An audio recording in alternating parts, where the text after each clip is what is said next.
Isang magandang araw sa inyo at sa ating mga kabarangay. Itago niyo na lamang po ako sa pangalang Lucio. 35 years old at may-ari ng talyer dito sa Pasig. Tubong Samar talaga ako, Papa Dudu.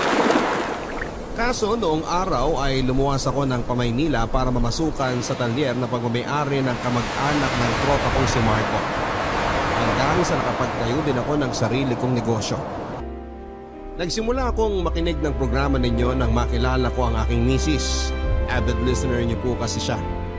At hindi nagtagal ay naging tagahanga niyo na rin po ako. Paborito ko ang mga kwento ng pag-ibig na madalas ninyong itampo. Pero ang mas nakakapukaw ng atensyon ko ay yung mga storya ninyo tungkol sa mga magulang. Kaya naman nagbabakasakali akong sumulat din para ibahagi ang kwento namin ng Nanay Nelia ko. Single mother ang nanay ko, Papa Dudut. Mag-isa niya akong itinaguyod sa buhay dahil bata pa lamang daw ako ay iniwan na kami ng tatay. Hindi ko alam ang dahilan kung bakit umalis ang tatay ko pero isa lang ang malinaw sa akin noon. Masama ang loob ko kay nanay dahil wala akong kinamulatang ama. Madalas akong tuksuhin ang mga kalaro ko dahil abnormal daw ang pamilya ko. Dapat daw kasi ay merong tatay at nanay. Kahit na paulit-ulit kong tanungin si nanay kung nasaan si tatay ay palagi niyang sagot ay hindi niya alam. Nagpan niya, nandiyan naman siya para alagaan ako kaya hindi ko na raw kailangang magkaroon pa ng tatay.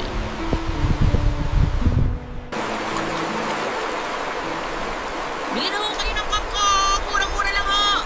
tig-5 piso lang kada tali. Bili na ho kayo mga suki! Nay, pwede na po ba akong umalis? Kasi niyayaya ako ni Pedring na mag-computer eh.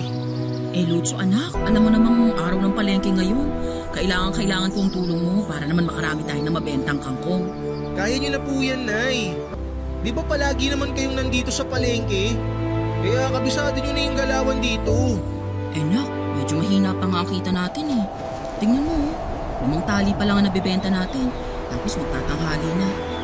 Kailangan maubos natin tong 50 pirasong talong natitira para kahit pa paano may pambili tayo ng bigas at ulam. Pwede naman po tayong umutang kina Aling Marites kung sakaling hindi po natin maubos yung mga kangkong ngayon, di ba? Kaso nagagalit sa atin si Marites dahil hindi pa natin nababayaran yung utang natin noong 1 linggo sa kanila. Sinabihan niya na ako kanina na bawal daw muna tayong kumuha sa tindahan niya. Ano ba naman yan, Nay? Kaya nga tigilan mo na yung pagre-reklamo dyan at tinungan mo kung magtinda dito. Bakit hindi ka kaya maglako doon? Akong tatao dito para naman pareho tayo magkaroon ng benta. Alam niyo naman kung ayoko naglalako eh. Mamaya makita pa ako ng mga kaibigan ko dyan, pagtawanan na naman nila ako eh. Nung isang araw wala akong tigil sa panunokso sa akin si Pedring tungkol sa pagtitinda ko ng kampong. Nalaman pa ni Melda nung nililigawan ko. Kaya tuloy pinagtawanan din ako. Anak, hindi mo dapat kinakahiya ang pagtitinda ng kangkong. Dahil ito ang bumubuhay sa atin. Tignan mo ko, proud kangkong vendor ang nanay mo. Kayo yun, Nay. Magkaiba po tayo. Ayokong lumaki na nagtitinda ng kangkong kagaya nyo. Di bagay sa akin, lalo pat lalaki ako. Gusto kong trabaho yung may kinalaman sa mga sasakyan. Ayoko dito sa palengke. Ang init-init na, ang ingay-ingay pa. Matutupad mo yung pangarap mo kung tutulungan mo ako makabenta ng marami ngayon para may pambaon ka sa school sa Lunes. Saka ano bang nakakahiya sa pagtitinda ng kangkong, Aber? Para mo namang sinabing nakakahiya din ang pagtitinda ng buko juice, ice cream at fishball. Ano ba naman yan, anak? Yan ba ang natututunan mo sa eskwelahan? Ang maging mapangmata? Hindi ko naman po sinasabing nakakahiya ang pagtitinda ng buko juice o fishball. Ang akin lang, ayokong magtinda ng kangkong. Bakit nyo pa po kasi ako sinasama dito sa palengke? Samantalang tinutulungan ko naman na po kayo sa pagtatali at pagbubuhat ng mga kangkong na ibebenta. Alangan namang isama ko si Petring. Sino ba sa inyo ang anak ko? O hindi ba ikaw? Si nanay talaga. Seryoso po ako. Seryoso din naman ako ah. Mukha ba akong nagbibiro? Ikaw lang ang pwede kong asahan na tumulong sa akin. Lalo ngayong malaki ka na. Ang taon ko din sinulong pagtitinda dito, no? Dahil bata ka pa noon. Ay, yun nga, Nay eh. Di nyo man lang naisip kung gusto kong sinasama nyo ako nun dito sa palengke. Yan tuloy. Mula noon hanggang ngayon ang tawag sa akin ng mga kababata ko Lucho Kangkong. Ano ba naman yan? Kasalanan nyo kasi. Palibhasa, yung mga kalaro mo, mga bang tawag dun sa English? Spoil. Oo, mga spoil yung mga batang yan. Dahil walang alam sa pagbabanat ng buto. Dapat hindi mo sila sinasamahan. Dahil puro di magandang natututunan mo sa kanila. Sino pong sasamahan ko? Kayo?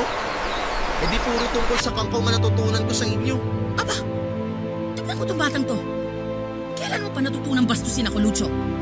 Ay, kung nandito lang sana si tatay, di sana kayong dalawa magkasamang nagtatrabaho. Imbis na ako ang sinasama nyo dito. Ilang beses ko ba dapat sabihin sa'yo na wala na ang tatay mo bago mo maintindihan, ha? Iniwan na niya tayo. Hindi na siya babalik. Kasalanan nyo kasi kung bakit tayo iniwan ni tatay, Nay. Lucho, ano ba? Sumusobra ka na, ha? Paano naging kasalanan ko bakit tayo iniwan ng magaling mo ama? Eh siya tong tumakas sa responsibilidad niya sa'yo. Sabi sa akin ng nanay ni Pedri, madalas mo daw awayin noon si tatay. Kaya siguro na rin di siya sa kakatalak nyo. Kaya kayo naghiwalay. Sana napunta na lang ako noon kay tatay. Ayokong maiwan sa inyo. Wala kang alam sa nangyari sa amin noon ng tatay mo. Kaya wala kang karapatang sabihin sa akin na kasalanan ko kung bakit kami naghiwalay. At ano kami gusto mo? Sana napunta ka na lang sa tatay mo? Wala kang utang na loob na bata ka? Matapos ang lahat ng pagbabanat ng butong ginawa ko noon para mabuhay ka, pagsasalitaan mo lang ako ng ganyan. Kung ayaw mo kung samahang magtinda dito, sige, umalis ka na. Mag-computer ka ron. Kesa naman susumbat-sumbatan mo lang ako at sasagutin mo ako dito. Mabuti pa, ubusin ko na lang ang laway ko sa pagtitinda. Ang hirang bata ito eh. Malaki sa mga.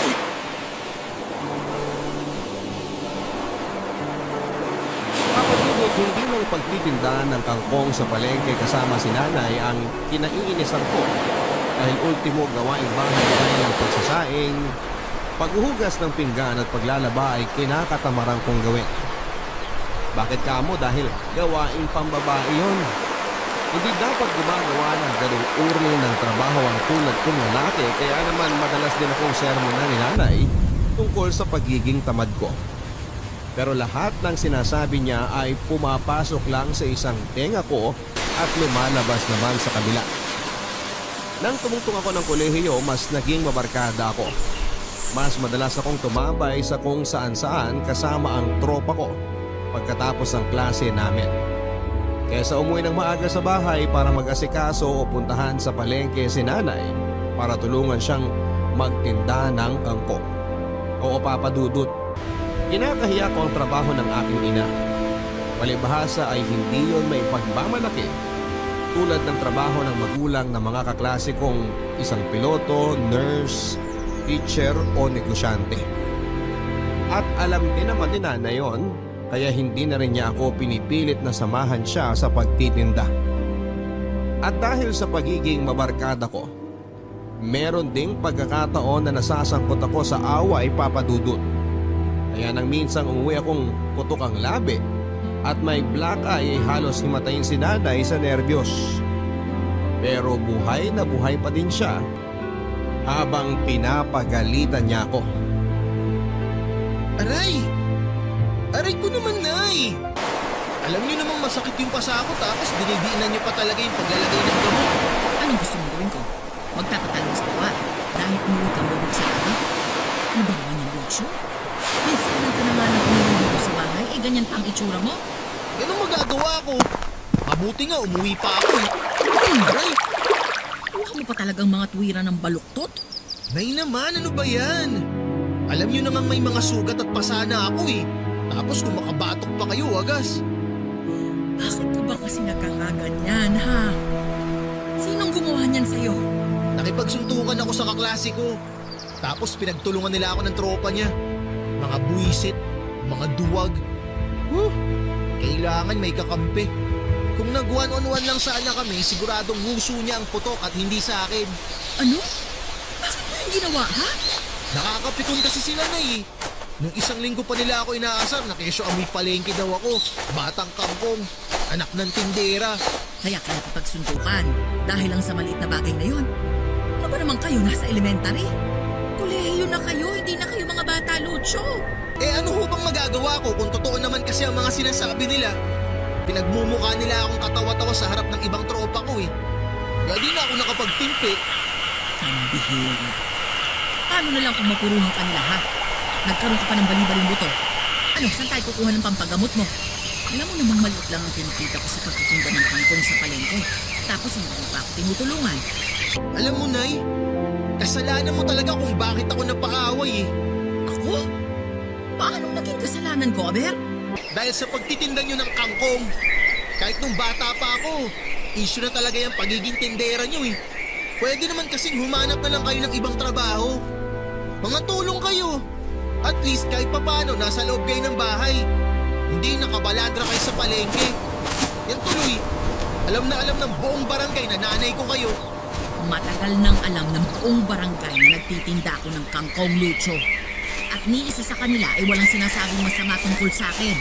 Mga suki ko pa nga ang karamihan sa kanila eh. Ikaw lang at yung mga barkada mo ang nagpapalit sa trabaho ko. Di ba dapat nga pinagtatanggol mo pa ang nanay mo dahil itong hinahamak mong pagtitinda ko ng kangkong ang tumutusto sa pangkolehiyo mo. Kahit na anong sabihin nyo, di nyo na mababago ang isip ko. Pati ang tingin sa inyo ng mga barkada ko. Ay, nakakainis talaga. Kung nandito lang sana si tatay, siguradong di ko mararanasan ang pesting buhay na to.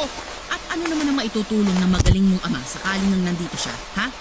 Siguradong magiging maganda ang trabaho ni tatay dahil mahusay siyang mekaniko. At malamang mas mag-e-enjoy akong tulungan siya kesa ang tulungan kayo sa pagtitinda ng kangkong. Diyan na nga kayo. Saan ka pupuntang bata ka? Doon kina Pedring. Ayoko matulog dito ngayong gabi. Lucho, sandali! Bumalik ka dito! Hoy! Takot! Malaki na ako, Nay. Kaya ko na ang sarili ko. Kaya wag mo na ako masyadong intindihin. Mabuti pa, bumalik na lang kayo doon sa palengke at magtinda kayo ng kangkong. Dahil kailangan ko ng pera pambili ng project namin sa school bukas. Hala na kayo dyan. Lucho! Hoy, Lucho! Tak na bata to ah! Lucho!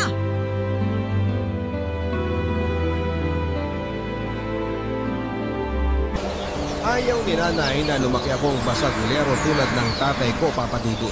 Pero hindi ako naniniwala kay nanay na ganong uri ng tao si tatay. Sigurado akong gusto lang niyang siraan ang imahe ng aking ama sa akin para hindi ko na ito masyadong isipin pa o hanapin. Kaya naman mas lalong nadagdagan ang sama ng loob ko kay nanay. Tumalas din ang aming pagtatalo dahil sa paulit-ulit akong nasasakot sa mga gulo. Nandyan papadudot yung nagkabaranggayan pa kami ng nakaaway kong taga-kabilang bayan dahil ang natalo namin sila sa basketball. At kung ano-ano pa.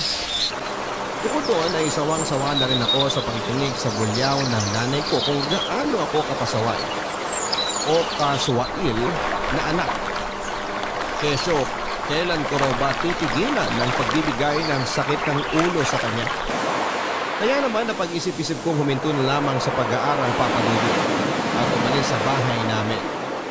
Oo, lumayas ako't nanuluyan sa tropa kong si Marco na nasa kabilang bayan at iniwan kong mag-isa ang matanda kong nanay. Nang umalis ako sa bahay namin, pakiramdam ko ay naging malaya ako papadudot. Bukod doon, dahil sa pagiging malayo ko sa nanay ko ay mas nagawa ko ang mga bagay na gusto kong gawin nang walang tumatalak sa akin. Ang sarap pala sa pakiramdam na kahit paano mabigyan katahimikan ang mga tenga kong dingina sa sermon ni nanay. Para mabuhay at may pangkain ay madami akong trabahong pinasukan. Nandyan yung naging delivery boy ako sa isang maliit na kainan na pinapatakbo ng tiyahin ni Marco. Pumasok din ako bilang sales assistant sa tindahan ng mga sapatos para kahit papaano ay may kitain akong pera. At dahil nga meron na akong source of income ay natuto naman akong magbisyo papadudot.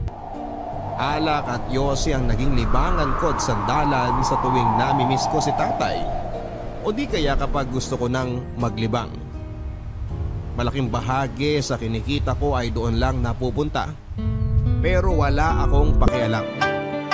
Mas may silbi pa ang mga yon kesa sa nanay ko.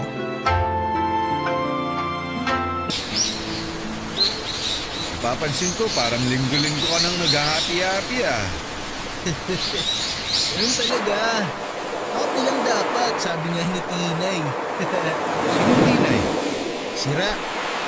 Yung bida sa Little Nanay, ano ka ba? Hindi ka ba nanonood dun sa GMA. Paborito ko nga yung bidang babae ko eh. Si Glyza De Castro. Gago, hindi si Glyza De Castro ang bida ron. Si Chris Bernal yun. Ano, sino sa atin ang walang alam ha? Lasing ka na yata, Lucho eh. Sus! Hindi ako lasing.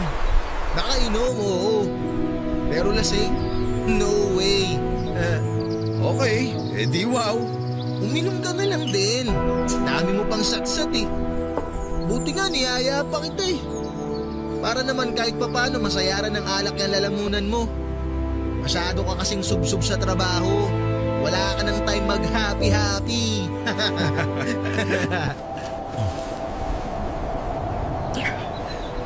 Bakit? Ano bang meron? Oh? Anong meron ng pinagsasabi mo? Sira, anong selebrasyon? Bakit ka umiinom? Kadalasan kapag nag-happy-happy ka meron kang pinagdiriwang. So ano, sabihin mo na. Ano, sinagot ka na ba ng nililigawan mo? Ano nga ang pangalan nun? Violeta.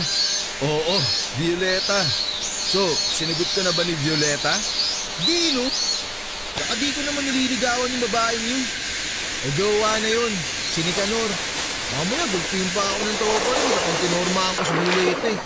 Ay, ganun ba? Akala ko single yun. Akala mo lang, pero hindi.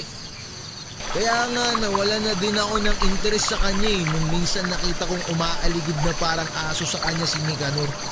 Tapos, na-realize ko, di ko pala siya talaga type. So, sino na type mo? Wala. Di yata taga rito mapapangasawa ko.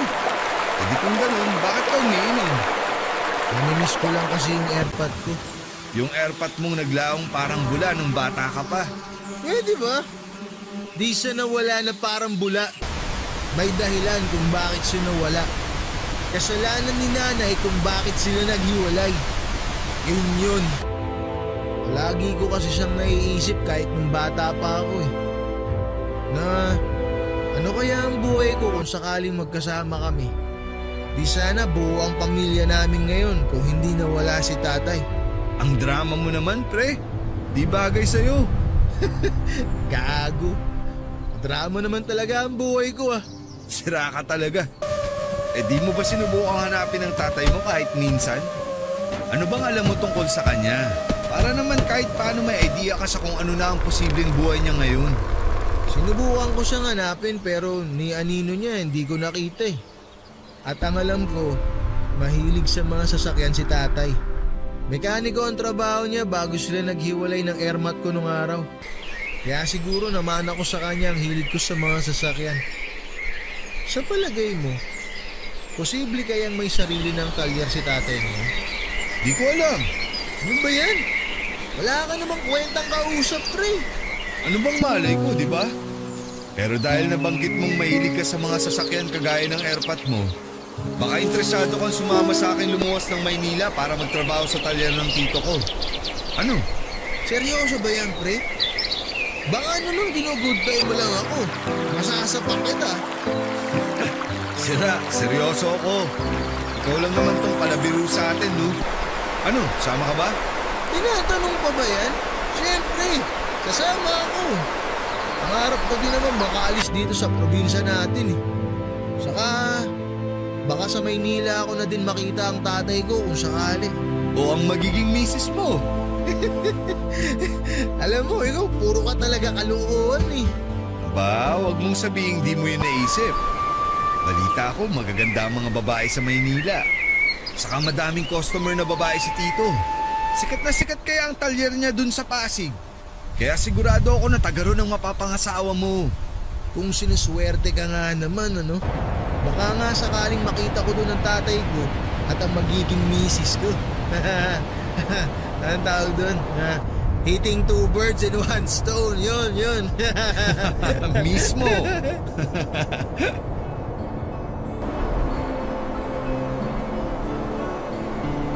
Nang alokin ako ni Marco na lumuwas pa Maynila para magtrabaho sa talyer ng kanyang tito ay hindi na ako nagpatumpik-tumpik pa, Papa Dudut. Pagkakataon ko na rin kasi para makatapak sa ibang lugar dahil sawang-sawa na ako sa probinsya namin. Kung Ang akala ko nga ay sa summer din ako mamamatay. Mabuti na lamang dahil merong opportunity na dumating. Bukod doon, pagkakataon ko na para mahanap ang tatay ko sa Maynila. Dahil sigurado ako na matatagpuan ko siya roon. Nang sumunod na linggo ay natuloy na nga ang pag-alis namin ni Marco papunta sa Pasig, Papadudu. At kung tatanungin ninyo ako kung nagpaalam ako sa nanay ko, hindi. Bakit pa hindi ba? Baka pigilan lang niya akong umalis at isa pa ay malaki na ako. Kaya ko nang magdesisyon para sa sarili ko at hindi ko na kailangan ng opinyon ng iba. Pagdating namin sa talyer ng tito ni Marco ay sumabak kaagad kami sa pagtatrabaho. Malapit sa mga condominium building at opisina ang kinakaroon ng talyer, kaya naman tama si Marco nang sabihin niyang magagandang babae ang karaniwang kliyente namin. At tama din ang kaibigan ko dahil pagkalipas namang ng 2 buwan ay nakilala ko si Gigi. Nagtatrabaho bilang office staff na hindi nagtagal ay niligawan ko't naging girlfriend.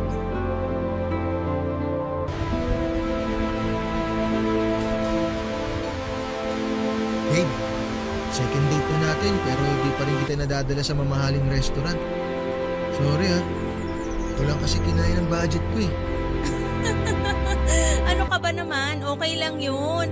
Saka di naman ako maselan. Paborito ko kaya ang pagkain nila dito kaysa sa mga sosyal na restaurant, no? Alam mo, sa totoo lang, naisip ko kasi na baka mas gusto mo doon kumain kaya talagang pinag-ipunan ko tong second date natin.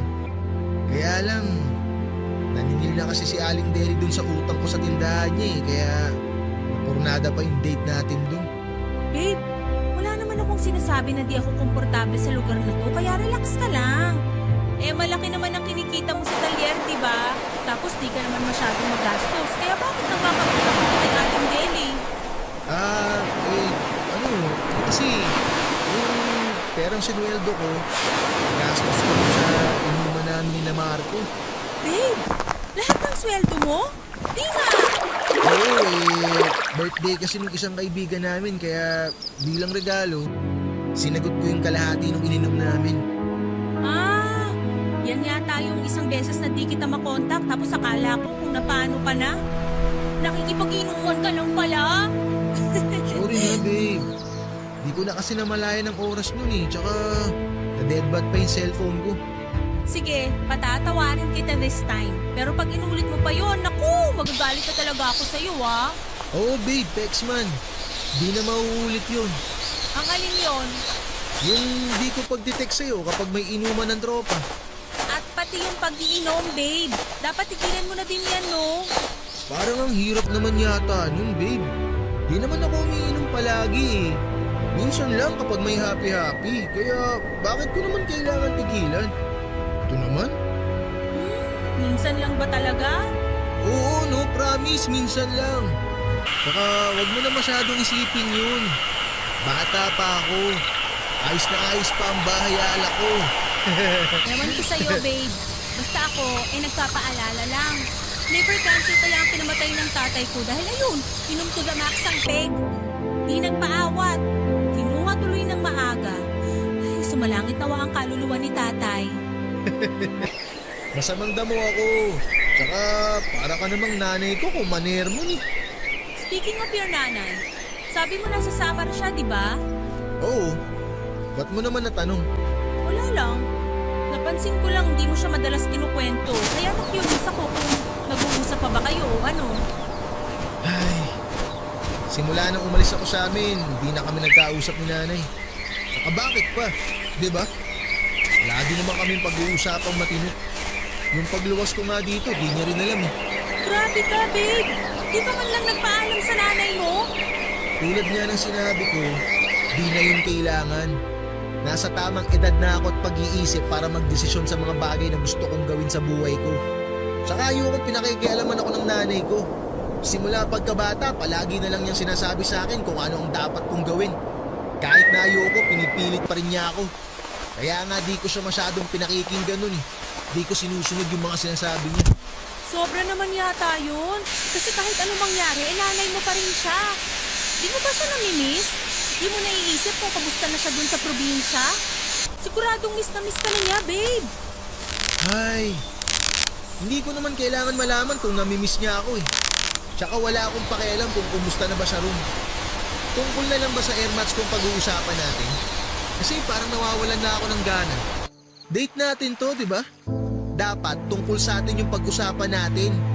Hindi yung sa kung sino-sino. Okay, sorry naman. Naisip ko lang kasing itanong, pero kung ayaw mo ng pag-usapan, edi naiintindihan ko. Kain na lang tayo. Mabuti pa nga.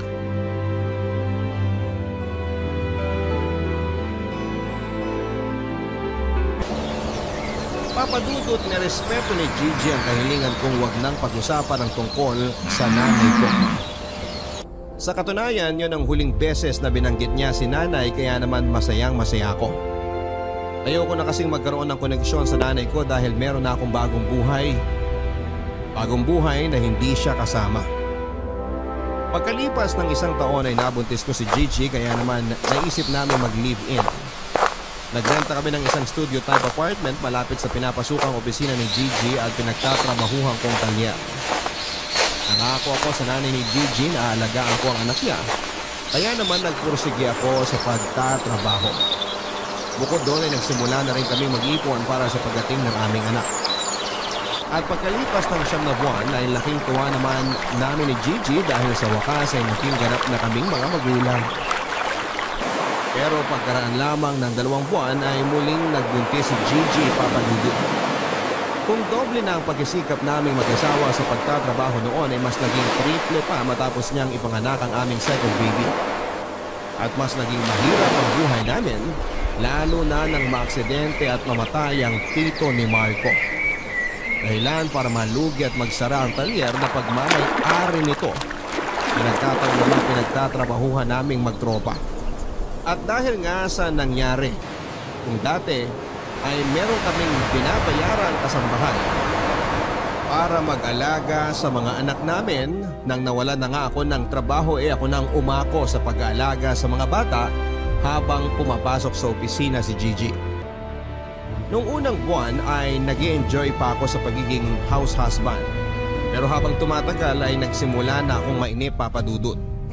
Hindi na rin kasi ako nakakalabas kasama ang mga tropa namin ni Marco at madalas na rin nila akong asarin dahil sa pagiging taong bahay ko. Namalimit kong kainisan dahil na-realize ko na dapat ay si Gigi ang nag-aalaga sa mga anak namin. Kasi siya nga ang babae. Pero nauwi lamang sa pagkatalo namin mag-asawang tungkol sa kung sino ang dapat na maiwan sa bahay para bantayan ang mga anak namin. At dahil nga nagtitipid kami kaya naisip ni Gigi na ipaalaga sa nanay niyang may sakit ang mga anak namin. Bagay na tinutulan ko kaya napilitan akong isuggest na sa halip na ang nanay Nelia ko na lang ang paluwasin para mag-alaga sa mga anak namin. Nalaman ko din kasi na matagal na niya pala akong hinahanap at kinokontak. Kaya naman naisip ko na ito ang tamang pagkakataon para naman magpaka-nanay ulit siya sa akin. Hindi nagtagal ay lumuwas na pa Maynila ang nanay Nelia at agad na nanatili sa maliit naming apartment. Bakas na sa mukha niya ang katandaan at payat na rin ang kanyang pangangatawan. Pero kahit paano ay malakas pa rin siya kaya naman nang alokin ko siyang alagaan ng aming mga anak. Kapalit ng pagsasama-sama naming buong pamilya sa iisang bubong ay hindi na rin siya tumutol pa. Anya, pagkakataon na rin daw niyang makabawi sa mahabang panahong nagdaan na hindi niya ako nakasama pati na ang aking mga anak. Ako naman ay nagsimula na ulit maghanap ng bagong trabaho. Pero dahil pagkatrabaho lang sa talyer ang alam kong gawin, kaya mas nahirapan akong makahanap ng mapapasukan. Palibhasa, iba rin kasi ang kultura sa Maynila kesa sa probinsya. Kung hindi ka marunong makipagkompetensya o dumiskarte, sigurado mapag-iiwanan ka. Kaya kahit extra sa construction ay pinatus ko na para lamang may mapagkakitaan papadudot. Pero sa kabila ng lahat, mas naging mabagal ang pasok ng pera sa amin. At dahil mas lumalaki na ang mga bata kaya mas nadagdagan na rin ang gastusin namin sa bahay. Kahit na anong pagtitipid at pagbabudget ang gawin namin mag-asawa, ay meron pa rin pagkakataon tinatapos kami. At dahil sa mga isipin at problemang yon, Kaya bumalik na naman ako sa dati kong bisyo, ang pag-inom ng alak.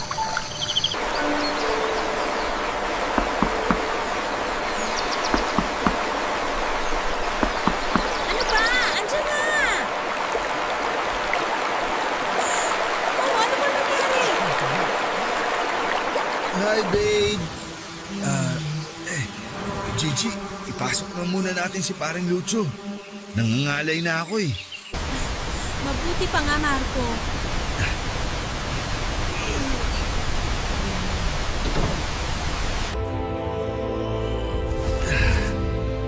Babe, umayos ka nga. Ano bang nangyari sa kumpare mo, ha? Saka bakit siya lasing na lasing? Ano kasi, nagyaya kasi siyang mag-inuman kami pagkatapos ng trabaho namin sa construction. Kaso, medyo naparami yung nainom niya, kaya ayan. Anong ayan? Alam mo namang ganyan ang nangyayari kay Lucho kapag nasusobrahan sa inom, di ba? Saka bakit pa kasi kayo nag-inuman pa? Yung pinambili nyo ng alak, saan galing? Pinag-ambaga namin.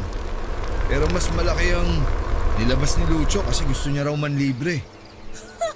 Aba, ang husay! At nakuha nyo pa talagang gumastos para lang sa bisyo nyo? Ano ba naman yan, Marco? Sobra ka naman magalit, Gigi.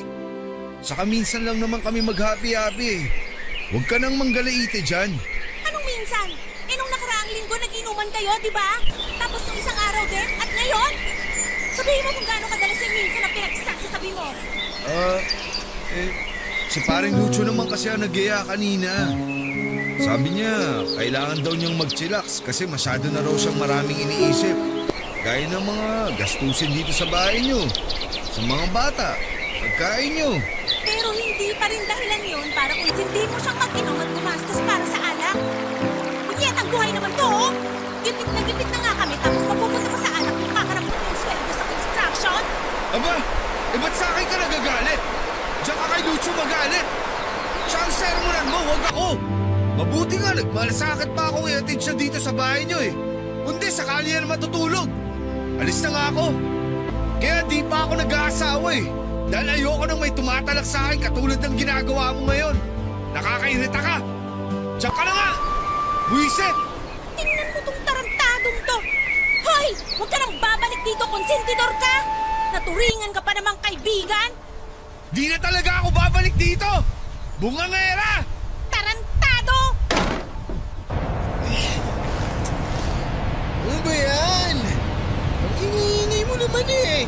Aba, pasensya naman po kung naistorbo kang pagtulog mo dyan sa sofa natin, kamahalan! Ano bang pinagsasabi mo? Ba't ba ang ingay mo? Ha? Nakakarindi ka ni. Naririndi ka? Bakit? Sa palagay mo ba natutuwa ako dahil sa pinaggagawa mong animal ka? Alam mo na nga kapos tayo sa pera, nakuha mo pang mag-inom? At nilibre mo pa ng alak mga barkada mo? Aba, ang yaman mo naman pala, Lucho. Pensyonado lang? Pwede ba, Gigi? Nakakarindi ka ng lintik ka eh. Eh ano naman kung nilibre ko sila? Ha? Ano bang pake mo? Pera ko naman yung ginastos ko ah. Pera ko, hindi sa'yo, hindi kung kanino. Sa akin. Kaya anong may pinuputok ng butsi mo dyan? Ha? Alam mo ka ako? Nalusaw na ba talaga ng alak pati ang makitid mong utak, ha? Tinatanong mo ba talaga ako kung ba't ako nagkakaganito? Pwes, ipapaliwanag ko sa yung bobo ka. Nagagalit ako dahil wala na nga tayo halos panggastos sa pamamahay na to, pero nakuha mo pang magbisyo. Di ba sinabi ko na sa'yo na tigilan mo na ang pag-inom ng alak? Napaka-irresponsible mong tao ka. Ah, ganun. Alam mo, sumusobra ka ng babae ka eh. Yan. Para magtanda kang leche ka. Gigi! Anong ginawa mo sa asawa mo, Lucho? Hoy! Wala kang pakialam dito, matanda ka. Manahimik ka. Isa ka pa eh. Papadudot dumalas pa ang pag-aaway naming mag-asawa dahil sa bisyo ko na pag-inom ng alak at mas naging mabigat ang pagdadala namin sa buhay. Nandyan yung nag-isang kahig, isang tuka kami lalo na noong matapos na ang kontrata ko bilang construction worker. Sinubukan kong maghanap ng iba pang trabaho pero lalo lamang akong nahirapan. At hindi nga nagtagal, hindi lang alak at sigarilyo ang naging bisyo ko dahil nalulung na rin ako Sa sabong nang minsan akong isama ng tropa namin ni Marco sa sabungan. At syempre nakarating yon sa kaalaman ni Gigi kaya lalo kaming nag-away. Hanggang sa umabot na nga sa puntong naabutan kong nag-aal sa balutan ng misis ko dahil balak nila akong iwanan ng mga bata. Gigi! Gigi! Uy! Anong ginagawa mo? Bakit nag-iimpake ka? Saan ka pupunta? Di ba obvious? Plano na namin iwan ka ng mga anak mo dahil wala ka namang ginagawang matino. Ayaw ko nang makisama sa'yo dahil ibang-iba ka na, Lucho. Di na ikaw yung taong nangako sa mga magulang ko na aalagaan kaming mag-iina. Di na ikaw yung taong pursuito sa buhay dahil meron kang magandang pangarap sa amin ng mga anak mo. At di na rin ikaw yung lalaking minahal ko. Puro ka nalang bisyo. Wala ka nang ibang alam gawin kundi uminom, manigarilyo at ngayon nawibili ka naman sa sabong? Kapal din ang pagmumukha mo, no? At saan mo nga pala kinukuha yung mga pinangsusugal mo, ha? I'm sure pinangungutang mo pa yan. Grabe, Lucho. Di na kita kilala. Nagbago ka na. Walang aalis sa inyo. Di ako papayag na iwan niyo ako. Di mo kami pwedeng pigilan dahil sawang-sawa na ako sa mga away natin. Pagod na ako sa mga pagtintindi sa'yo at sa pag-asang isang araw ay magbabago ka pa. Na magiging responsableng tatay ka uli sa mga anak mo. Kaso hindi. At mukhang malabo nang dumating ang araw na yun kaya bakit pa kami magtsatsagang makisama sa'yo, ha? Walang aalis dito. Dito lang kayo. Tigilan mo yung kakapalo mo sa akin, ha? Nakakarindi ka na. Iwan mo ako! Lucho, bitawan mo nga ng asawa mo. Ano ba? Huwag na kayo makialam dito. Doon na nga kayo. Ano ba? Bitawan mo nga ako. Bakit ka ba nakikialam dito, matanda ka? Ha? Bastos ka talagang bata ka, no? Eh, hindi mo na kami kinalang ng asawa mo. Ah, wow! Nagpapatawa ka ba? Ikaw? Sige nga, bigyan mo ako ng rason kung bakit kailangan kitang igalang. Ha? Bigyan mo ako! Kasi wala akong maisip na dahilan kung bakit eh. Hindi kita pinalaking bastos. At mas lalong hindi kita pinalaking nananakit ng babae. Baka barumbado mo? Tibonyo ka na. Hoy, makinig ka sa akin mabuti, matanda ka ha. Lalakasan ko kasi baka bingi ka na. Wala kang pakialam kung paano ko patatakbuhin ang pamilya ko. Dahil ako ang padre di pamilya dito. Ha? Tsaka tigil-tigilan mo nga yung panghihimasok mo sa buhay namin. Ha? Dahil wala kang karapatan. Mabuti nga kinuha pa kita rin sa probinsya para alagaan yung mga apo mo eh. Dahil kung hindi, siguradong mabubulok ka dun mag-isa. Mamamatay ka ron mag-isa. Lucho, tumigil ka na nga! Bakit mo pinagsasalitaan ng ganyan ang nanay mo? Nasisiraan ka na ba ng ulo? Magulang mo pa rin siya! Magulang. Dahil mo sinasabi, wala kang alam. Para sa akin, matagal na akong walang magulang. Walang tatay, walang nanay.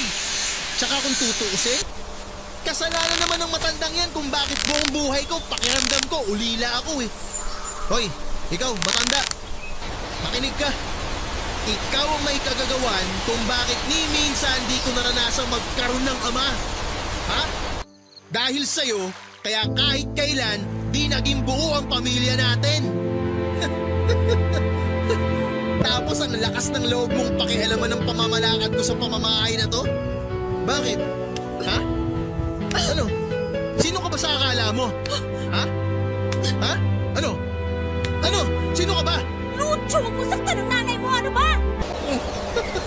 Pwede ba? Huwag ka nang OA dyan. Di ko naman siya sinaktan ah. Pinapik-tapik ko lang naman siya. Baka sakali kasing magising siya sa panaginip niya na meron siyang buo at masayang pamilya. Napakagago mo talaga! Alam mo, Nay, sana di na lang si tatay ang umalis dun eh. Sana ikaw na lang. Sana ikaw na lang ang nawala. Sana hindi na lang si tatay. Dahil sigurado ako, mas magiging masaya at maayos ang buhay ko kung sa kanya ako lumaki at hindi sa'yo. Di sana magiging katawa-tawa at kaawa-awa ang kabataan ko kung hindi dahil sa'yo at sa buwisit mong pagtitinda ng kangkong! Kung bakit ba kasi hindi na lang ako lumayas noon?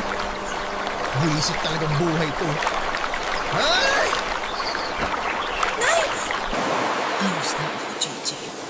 Medyo sumakit lang ang bibig ko, pero ayos naman. Huwag mo kong masyadong alalahanin. Sigurado po ba kayo, Nay? Tingnan mo ginawa mo sa nanay mo! Huwag ka nga nagpapaloko sa matandang yan. Diyan ka magaling, Nay. Sa pag-arte. Sana pala nag-artista ka noon. Hindi ka nagbenta ng kangkong. Pwede ba tumahimik ka na?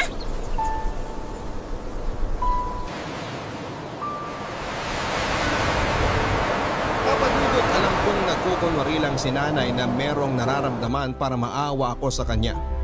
O bawiin ko yung sinabi ko tungkol sa kanya. Hindi niya ako madadala o maluloko sa mga pagdadrama niya. Nang mga sandaling yon ay tuluyan na ngang nawala ang natitirang respeto ko sa kanya bilang nanay ko dahil ang lahat ay napalitan ng magkahalong galit at pagtatampo. At matapos nga ang pagtatalo naming yon ay hindi na rin naman tinuloy pa ni Gigi ang plano niyang pag-alis nilang mag-ina. Pero napag-isip-isip ko rin naman na kung hindi ako magbabago ay baka nga tuluyan ang mawala sa akin ang aking pamilya. Ayokong matulad sa akin ang mga anak ko na lumaking hindi kumpleto ang kanilang mga magulang dahil alam na alam ko yung pakaramdam na tuksuhin at pagtawanan dahil tingin ng marami ay abnormal ang pamilyang walang nanay o walang tatay. Kaya naman pinilit kong bawasan ang mga bisyo ko at nagsimula muli akong mag-apply ng trabaho, Papa Dudut. Pero sa kabila ng lahat ng pagsisikap kong maging mabuting ama at asawa ay talagang sinubok pa rin ako ng kapalaran, Papa Dudut. Nandyan yung naranasan kong maglakad mula Pasig hanggang Boni para lang mapuntahan yung inaplayan kong trabaho dahil sa labis ko na pagtitipid sa pamasahe. Tapos sa huli, hindi rin pala ako matatanggap dahil daw college undergraduate ako. Sinubukan ko ring mag-sideline muli sa construction pero hindi na ako tinulungan ni Marco dahil marami na raw siyang naitulong sa akin. At sa pagkakataon na yon, kailangan ko naman daw matutong tumayo sa sarili kong mga paa. Sobrang sama ng loob ko kay Marco noon pero sinantabi ko yon, Papa Dudut. Kaso meron pa rin talagang mga sandali na hindi ko mapigilang magalit sa aking sarili. Nasisihin ng Diyos sa buhay at kapalaran na meron ako. Isang gabi nga nang makauwi ako galing sa paghahanap ng trabaho, sa sobrang pagod ko at sakit ng paa, ay sumalampak na lang ako sa sofa, Papa Dudut. Tapos lumabas galing sa kwarto namin ni Gigi ang panganay kong si Errol para makipaglaro sa akin. At dahil wala ako sa mood ay napagalitan ko siya dahilan para umiyak siya at mag-hysterical naman ang nanay niya. Oo, nauwi sa pagtatalo namin Gigi ang napakasimpleng bagay na yon, Papa Dudut. Pero hindi ko akalain na yun na pala ang magiging mitya para simula kong pagsisihan ang mga nagawa kong kasalanan at kakulangan sa aking pamilya, lalo na sa aking ina. Anong problema mo, Lucho?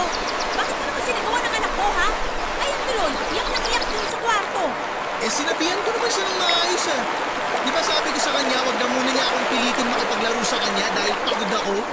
Kasalanan ko bang di makaintindi yung anak mo?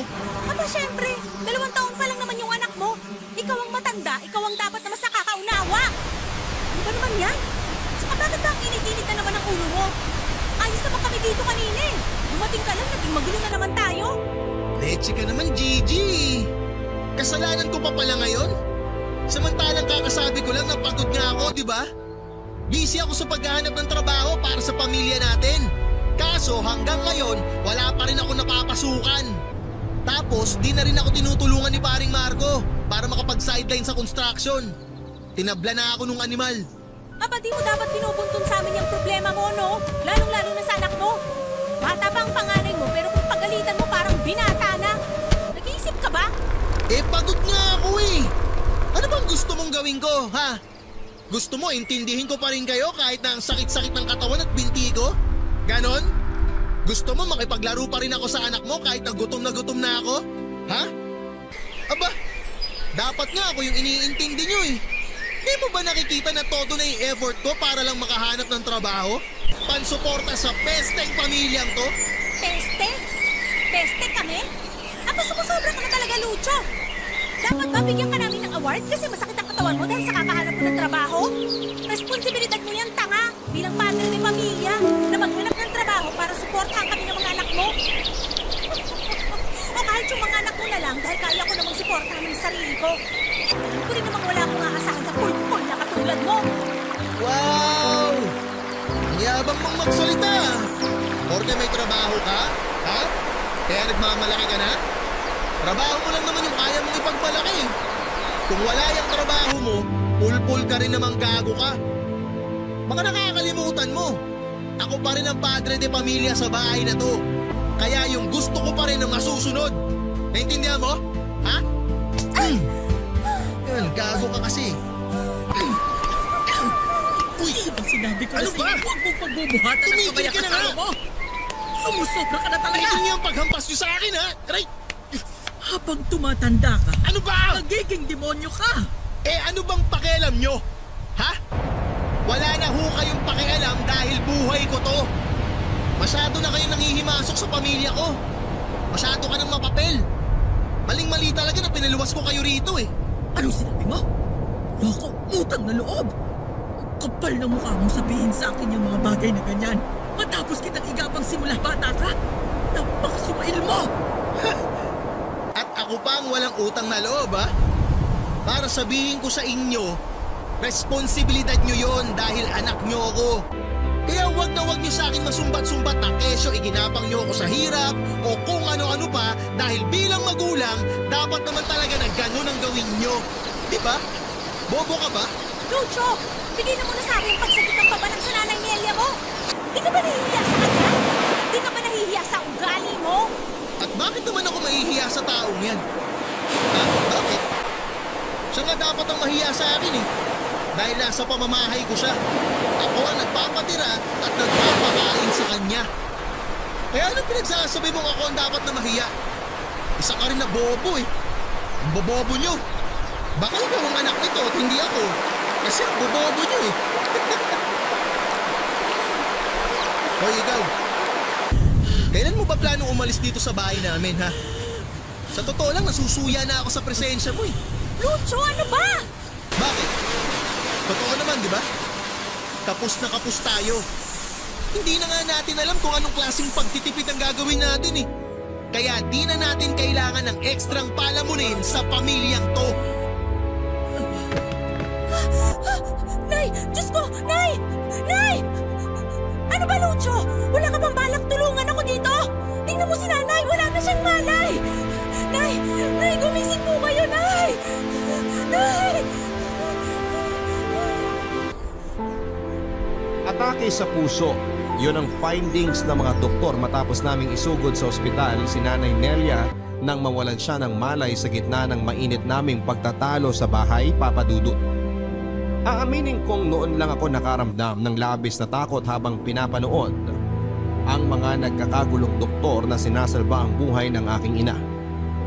Noon lamang ako kinilabutan sa tanang buhay ko habang iniisip ang posibleng masamang mangyari sakaling hindi nila masagip si nanay.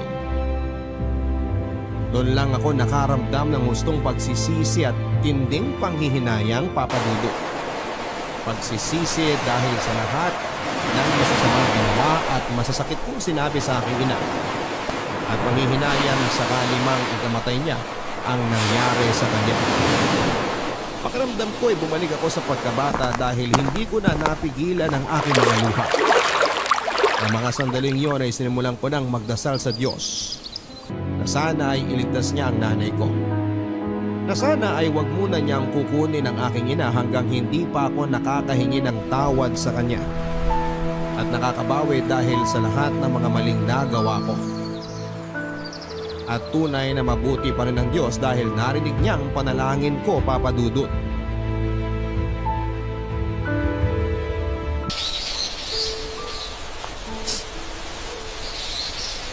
Nay, alam ko kahit na natutulog kayo, naririnig niyo ako.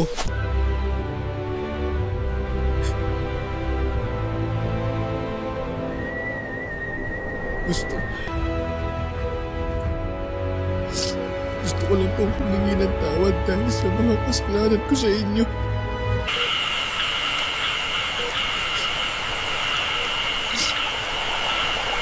Patawad, Nay. Sa lahat ng mga masasakit na salitang binitawan ko. At sinabi ko sa inyo simula pagkabata ko. Sana mapatawan niyo ako, Nay. Kasi hindi ko nakita yung mga pagsisikap niyo para sa akin noon. Alam kong sobrang sama akong anak. Na pati nga po yata langit sinusumpa na ako dahil sa pagiging swailikot walang respeto sa inyo bilang magulang ko.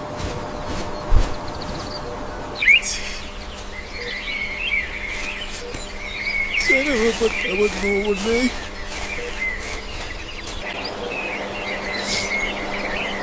Kasi mas inintindi ko yung sarili ko eh.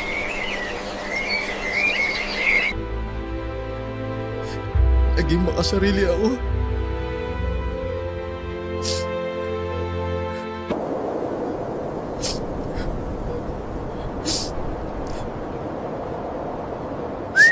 Hindi ko inisip ang kapakanan niyo.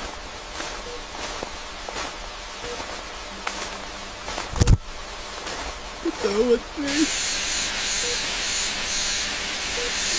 Kasi ginusto ko na sana kayo na lang ang nawala at hindi si tatay. Pero ngayon nandito kayo sa ospital. At nakahiga sa kamang to. Ang totoo po niyan. Nakakaramdam talaga ako ng matinding lungkot, Nay. Natatakot po ako na baka mawala kayo. Na baka iwan niyo rin ako tulad ni tatay.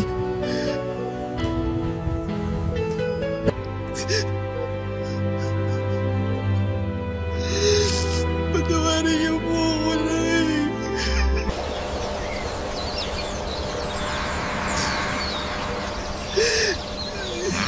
Hindi ko po sinasadya lahat. Hindi ko po sinasadya. Ay, sorry po. Sorry po. Lucho. Nay? Lucho, anak ko. Nay, nagising ko po ba kayo? Pasensya na po kung nakaistorbo ko sa pagpapahinga ninyo. Gusto ko lang po talaga kayong makita.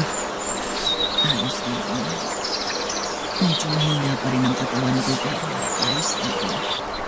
Ang alala. At saka... narinig ko yung lahat ng sinabi mo sa akin kanina. Sa totoo lang, ang tuwa ang nanay dahil namiss ko talaga yung Lucho na malambing. Nay? Sorry po sa lahat-lahat, ha? Ano ka ba? Napatawad na kita. At saka, hindi naman kita kayang tiisin. Matanda na ako, anak. Para magtanim pa ng sama ng loob sa'yo. Ang gusto ko lang, ay magkapatawaran tayo. Magkasundo. Dahil alam kong konti na lang ang oras ko sa mundo. Gusto ko ng magandang alaala bago man lang ako bawian ng buhay, anak. Nay, wag. Huwag niyo po sabihin yan. Di pa kayo mamamatay. Dahil di pa ako nakakabawi sa lahat-lahat ng di magandang nagawa ko sa inyo noon. Hindi pa kayo pwedeng mamatay dahil susubaybayan niyo pa yung paglaki ng mga apo niyo. Hahaba pa po ang buhay niyo, Nay. Hindi pa kayo mawawala. Hindi. Kaya po hindi niyo na kailangan sabihin ang tungkol sa mga ganyang bagay, Nay. Anak, ano't ano man ang mangyari, gusto ko lang malaman kung gaano kita kamahal. Mahal na mahal kita, Lucho. Dahil ikaw lang ang nag-iisang anak ko. Mahal na mahal din kita, Nay.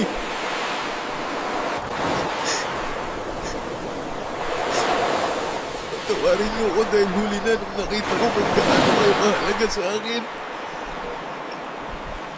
Dahil mas inuna ko po ang sarili ko. At dahil mas palagi kong hinahanap si tatay. Nalimutan ko kayo, Nay. Sorry po, Nay. Sorry po. Sorry po talaga, Nay. Wala nang kaso yun, anak. Nakaraan na lang yun. Alam mo, naiintindihan ko naman kung bakit palagi mong hinahanap ang tatay mo eh. Pero wala naman akong magawa. Dahil hindi ko na maibabalik pa yung mga panahong magkasama kami. Ang tatay mo, sinasaktan niya ako, anak. Huh? Hindi ko alam kung bakit bigla na lang nagbago ang tatay mo. Mula sa pagiging mabuting tao, ay tumalas ang pananakot niya sa akin. Noong isang beses na napagbuhatan niya ako ng kamay, ay pinalagpas ko yun dahil ayokong masira ang pamilya natin. Kaya lang yung mga sumunod ng pananakot, eh hindi ko na kinaya. Kahit labang sa loob ko, lumanas ako sa bahay natin noon kasama ka para magpakalayo-layo sa kanya. Tapos nabalitaan ko na lang na nagkaroon siya ng bagong babae nung magkamalay kami. Simula noon, hindi ko na siya inisip pa. At mas pinagtuunan kita ng pansin dahil ikaw lang yung mahalaga sa akin. Ikaw lang yung mayroon ako, anak. Bakit di niyo sinabi sa akin na sinasaktan pala kayo ni tatay? Bakit? Dahil nakikita ko kung gaano mo kamahal ang tatay mo. Kahit na hindi kayo matagal na nagkasama. At kung sasabihin ko pa sa iyo ang totoo, ay makakamuhian mo pa siya. Talagang kamumuhian ko siya dahil sa ginawa niya sa inyo. Gago pala siya eh. Siya pala tong may kasalanan kung bakit nasira ang pamilya natin eh. Lucio, patay na ang tatay mo. Ha? Ano ho? Bago ako lumuwas dito sa Maynila, nabalitaan ko sa mga kakilala namin na namatay siya dahil sa isang malalang sakit. Akala ko tuluyan ko na siyang nakalimutan dahil sa tagal ng panahon na lumipas. Pero nang malaman kong wala na siya, eh, hindi ko pa rin napigilang umiyak. Kasi kahit naman nagbago siya, eh, tatay mo pa din ang lalaking minahal ko noon. Siya pa din ang ama ng pinakamamahal kong anak. Siya pa din ang tatay mo. Kaya ayaw kitang magtatanim ng galit sa kanya. Nay, huwag na po kayong magsalita pa. Magpahinga na lang kayo. Sinasayang niyo yung lakas niyo eh. Ayos lang ako. Napakaiksi lang ng buhay. Ayokong guluhin mo lang ang panahon mo sa pagbabalik sa mga nakaraan dahil hindi ka makakausad.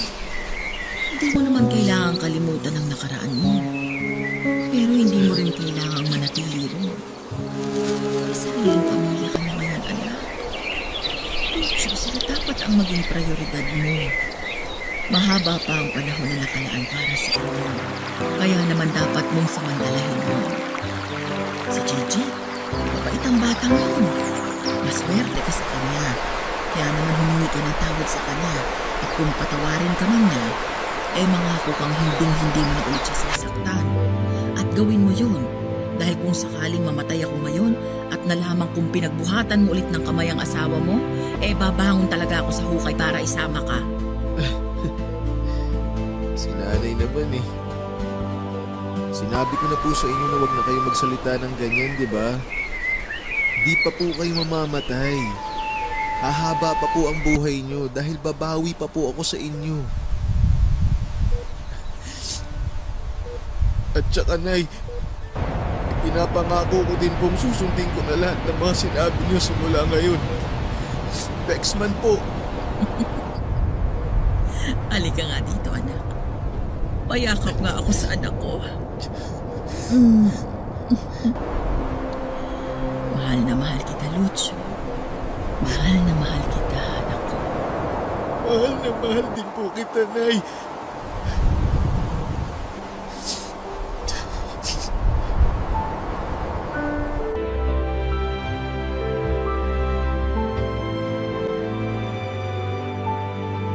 Namatay si Nanay Nelia pagkalipas ng 2 buwan, Papa Dudut.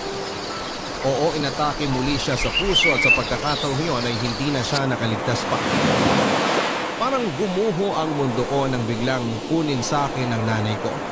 At kahit anong pigil ko sa mga luha ko, kusa pa rin siyang tumutulo. Labis din ang pagsisisi ko dahil napakaiksi ng panahong ibinigay sa amin ng Diyos para makabawi ako sa lahat-lahat ng kasalanan at pagkukulang ko sa Kanya. Pero kahit na ganoon ay nagpapasalamat pa rin ako dahil hinayaan pa rin ako ng Diyos na makapiling ang aking nanay. Matapos ang libing ni nanay ay nangako ako sa harap ng puntod niya na magiging mabuti akong asawa at ama sa aking mga anak. Pinatawad na rin ako ni Gigi sa nagawa ko sa kanya noon. Kaya naman mas nagdoble sikap pa ako para mapakatawanan ang pangako kong aalagaan at susuportahan ang aking pamilya. Sinuwerte din naman akong nakapag-loan si Gigi ng malaking halaga sa kanilang kumpanya na ginamit namin para makapagtayo ng maliit na talyer. At hindi nga nagtagal ay mas naging kilala kami't lumago ang aming negosyo. Alam kong masayang-masaya si nanay sa langit dahil unti-unti kong tinutupad ang pangako ko sa kanya noong nabubuhay pa siya. Namimiss ko pa rin siya hanggang sa ngayon, Papa Dudut, pero alam kong maligaya na sila ni tatay saan man sila naroroon. Maraming salamat po sa pagkakataong mabasa ninyo ang aking sulat. Malaking bagay din sa akin na maibahagi sa ating mga kabarangay ang kwento ng aking buhay. Ang inyong forever kapuso at kabarangay, Lucho. Sabi nila habang abala daw tayo sa paglaki, nakakalimutan na nating tumanda na ang mga magulang natin. Sa kaso ng letter sender nating si Lucho ganun nga ang nangyari. Kaya naman ramdam ko ang pagsisisi mo dahil hindi mo nakapiling ng mas matagal ang Nanay Nelia mo. Pero Lucho, tama ka sa sinabi mong maswerte ka pa rin dahil nakahingi ka ng tawad sa inyo. Kahit maiksi yung panahon na ibinigay sa inyo, nakasama mo pa rin siya. Alam ko namin ng mga kabarangay na proud sa iyo ngayon ang Nanay Nelia mo. Ipagpatuloy mo lang ang pagiging responsableng asawa at ama, siguradong hindi na babangon sa hukay ang nanay mo para sermonan ka.